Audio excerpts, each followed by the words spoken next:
All right, and with us right now, we have Kyle Kotecha. Kyle, you're the founder of Veteran Transition Mission and also the CEO of LeadSpeed. Thank you so much for joining us. Hey, thanks for having me, Josh. So just kind of start off, just explain what the work that you're doing with Veteran Transition Mission. You and I talked a little bit about that before we started this interview, and I love what you're doing. I think it's a badly needed service, and you're helping a lot of good men and women. Yeah, no, thank you, Josh. So what we're doing with Veteran Transition Mission, the goal here is to help vets, after the military service, come out and have a real career. So a lot of guys are able to find jobs, but in those jobs, they still have that feeling of anxiety, depression, because they're not being treated the way that they feel. They're not making the money that they need to be making. So what we really focus on is helping guys have, a long-term career. So we look at markets like information technology, cybersecurity. So we bring vets in and equip them, to take on jobs like that, whether they had experience doing that in the military or not. So, our mission with Veteran Transition Mission simply is to, help these guys have a rewarding career after their service. Yeah. And talk about how you work and how you've built a relationship with trade schools.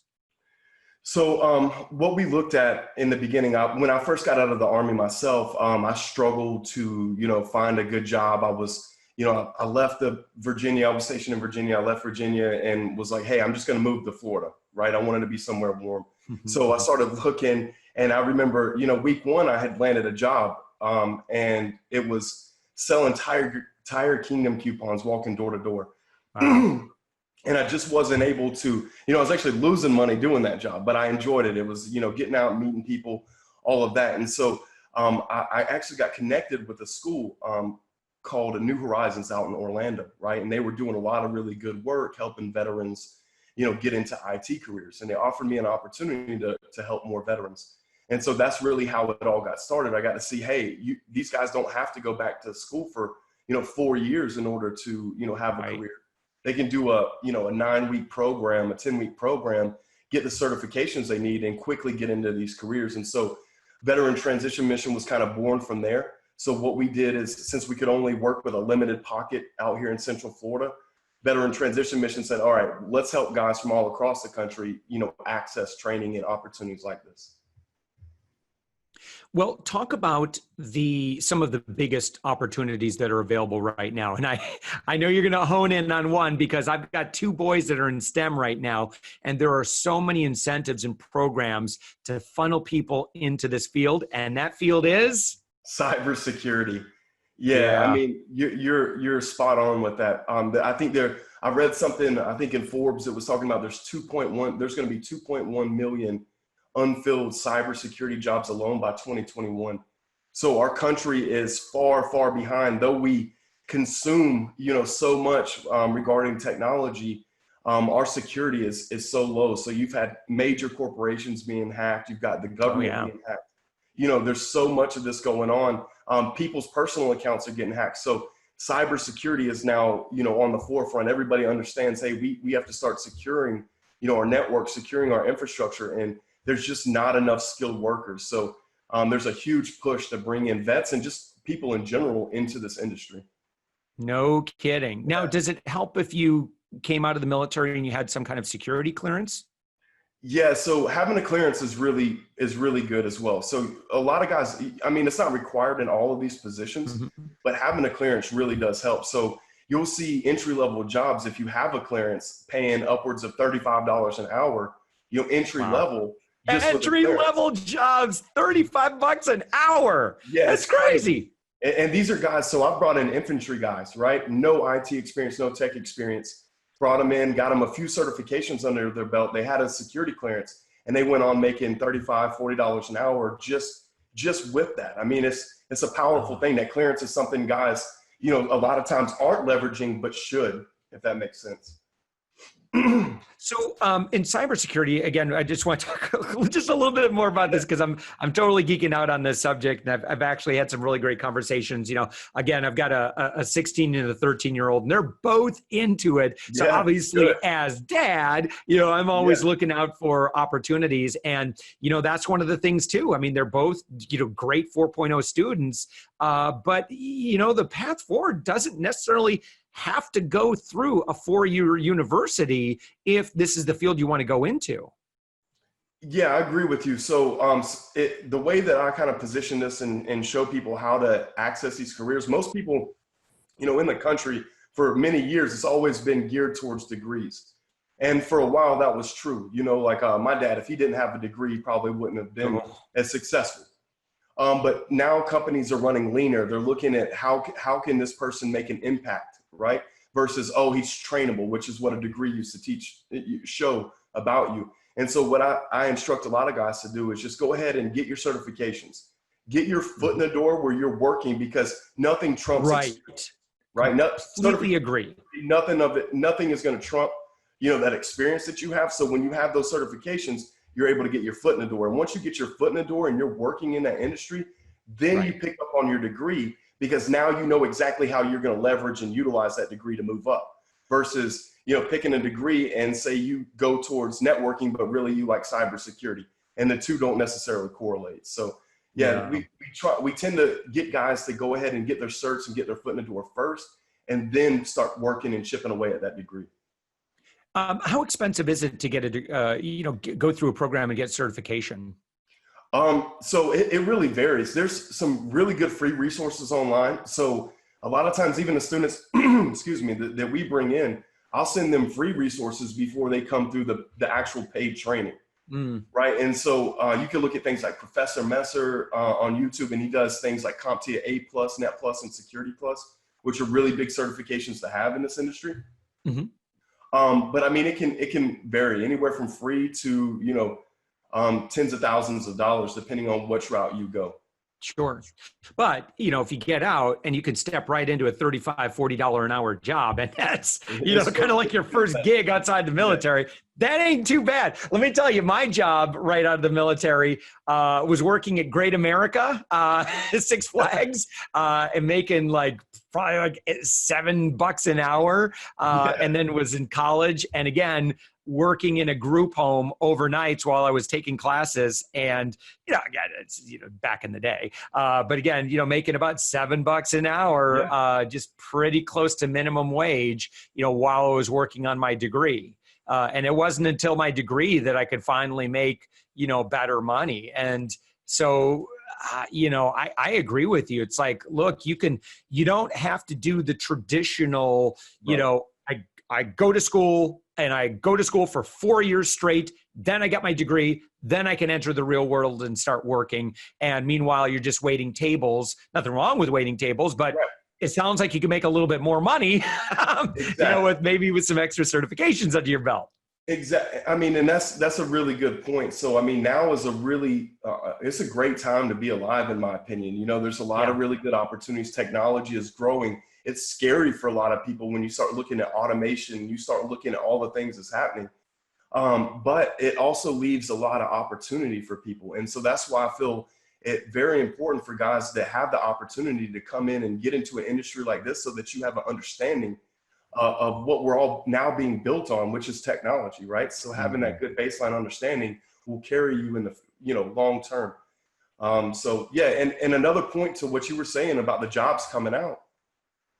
You get a lot of these companies that are military friendly, right? That say military friendly, but the wages aren't necessarily military friendly. They're not necessarily friendly. And so, that's one of the things that we really want to combat, because a lot of companies have a nice slogan, right? About, hey, we want to help vets, and hey, we want to hire vets, but then they're paying $10, $12 an hour. And, a vet that's gone overseas and, or somebody who's dedicated their life to the country, they deserve to have a piece of the American dream, which is, essentially that home for their family, a nice life and everything like that. But it's hard to provide that on, $12 an hour. So a lot of guys are struggling. And again, that depression is starting to set in, because it's like, why did I leave the military? Or, oh, I thought this was going to be a lot easier, better. So that's where we really come into play, and where we try and help guys out at. So Kyle, you've built 2 successful businesses now. Both are doing very well. What's your secret? What did you do? I mean, obviously you didn't start right into this and immediately just the cash started pouring in, right? No, it didn't. And, and I appreciate you, segueing into that, because that's the real message that I wanted to bring. It's all about perseverance. I left I knew in my heart that I wanted to run businesses, right? That's what I've always wanted to do. I felt I had a job, shortly after the military where I was making really good money, 6 figures. My wife was pregnant with our third child. We had the mortgage, we had the car payments, we had all of this. And I said, babe, I've got to take this. I've got to take this shot. I've got to try. Right. I did all the right things. I thought, I studied hard. I worked hard, I invested in my business, and still, I was failing. Right. And it wasn't until the book that we discussed, which is from Napoleon Hill, where he starts talking about, you're 3 feet from gold. Right. Keep digging, basically. It wasn't until that things really started to come clear, and it gave me that second win. But I tell you, Josh, I was down and out, man. I was literally, it's hard to share, but I was literally in tears, thought I let my entire family down, and my wife comes and she shakes me and she's like, baby, she was like, you're 3 feet from gold. Keep digging, keep digging. And it just gave me that fire that I still hold on to today to keep pushing. And, it's one of those things that it's hard at first. You're going to struggle, whether it's business or you're trying to get into a new industry, whatever it is, you're going to struggle. Right. And if it's not for those bad times, you can't really appreciate the good ones. And so my message is, and what I hope somebody could take away from what I'm saying today, is to embrace that tough time, embrace it, like just breathe it in and know that if you keep pushing, if you don't quit, then you'll get to look back on that and feel so proud of yourself for making it through. So yeah, I mean, things are going great now, thankfully, but they weren't for a while, Josh. And, it's great to be sitting on the other side of that. And all I would like to be able to do is just let other people know who might be sitting in a situation where they're like, this isn't working. What am I going to do? How am I going to pay my bills? Or I have to sell my house, to let them know that, hey, look, you just have to keep digging. You're almost there. Yeah. Yeah, I can. It's fun, and a lot of what you're talking about is I see that a lot from people who have served in the military. You learn that grit, that determination, that failure is not an option. You'll do whatever it takes in order to achieve the mission, and that's a common thread I see among a lot of military veterans. And so, if you could pick that up by, again, someone who's listening to our conversation right now, hearing your words and like, man, I love that. They take the words 3 feet from gold, put it on their wall, because I promise you, look, I have failed in business 6 times. I've been bankrupt. I've lost 2 houses. I've had to go back and live with my in-laws, with 2 kids, because I've failed in business so badly. And then, out of that, grew a company to 6 figures a month. And I can tell you, though, that in that experience, there's tough times at the very beginning.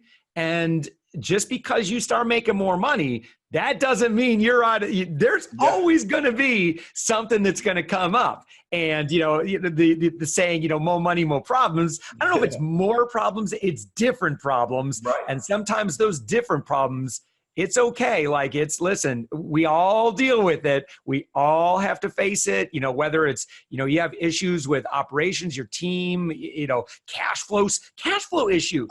Who would have thought that would be an issue when you start making really, really good money? But, when that operations is kind of creeping up and, cost of goods and all that stuff is very, very possible. But, when times are good, man, there's nothing like it. There's nothing like it. And of course, I think, Kyle, to your point, the impact in what you're doing, the impact on the lives, the people that you serve, and the people that maybe are part of your team, and giving them an opportunity as well.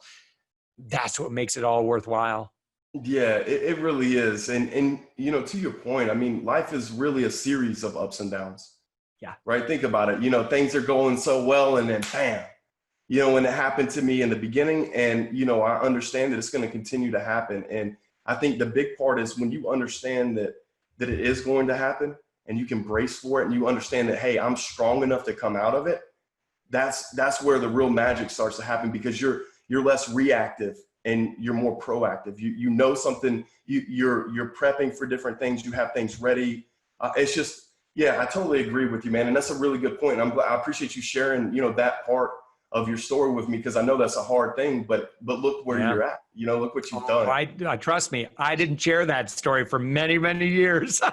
It's tough. You know, eventually you learn that, you know, it's those failures that people need to hear. And that's what, you know, because we all go through it. We all go through it. And Kyle, I want to thank you so much. So this is a great conversation. Of course, Yes. I want to make sure that people know how to track you down. And so your website is veterantransitionmission.org. Is that it? Correct. Yeah. Correct. And then, of course, lead speed, which we didn't even get to talk about. But when you go to, so if you look up Kyle, do a Google search. Kyle, your last name is spelled Kotecha. How do you spell that? How do you say that again? One more time? Kotecha. Kotecha. So Yeah. Kyle Kotecha, you're the founder of Veteran Transition Mission and the CEO of Lead Speed. Thank you so much for joining us. Hey, thank you so much for having me, Josh.